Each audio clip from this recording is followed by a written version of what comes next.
I found out my parents had been using my name for years. I just didn't know it yet.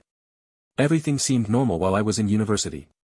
I lived at home, focused on classes, and worked part-time when I could. Money was always tight in our house, but my parents kept telling me the same thing: stay home after graduation. Save money. Don't rush into moving out. At first it sounded reasonable. But when I started looking for my own apartment after my third year of school, things got strange. The landlord asked for a credit check.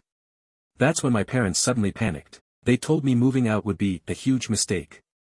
They said rent was a waste of money. They insisted I stay home for a few more years. The way they reacted didn't feel normal. So I decided to check my credit history. That was the moment everything collapsed. There were credit cards in my name. Personal loans. Payment histories I had never seen. Missed payments. Collection notices. When I added everything up, the total was around $60,000. $60,000. And every single account was under my identity. I confronted my parents that same night. At first they tried to downplay it. They said they only opened the cards to help pay household bills. They promised they were handling the payments. But they weren't.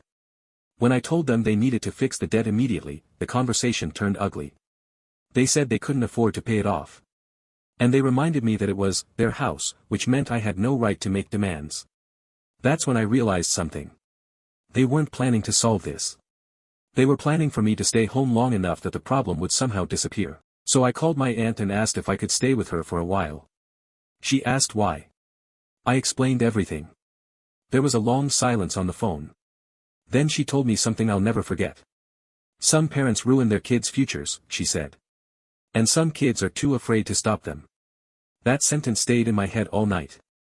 The next morning, I reported the identity fraud. Within days the police started investigating. Not long after that, my parents were arrested and charged. People keep asking me if I regret it. But the truth is simple. They didn't just take money in my name, they took my future. I just decided to take it back.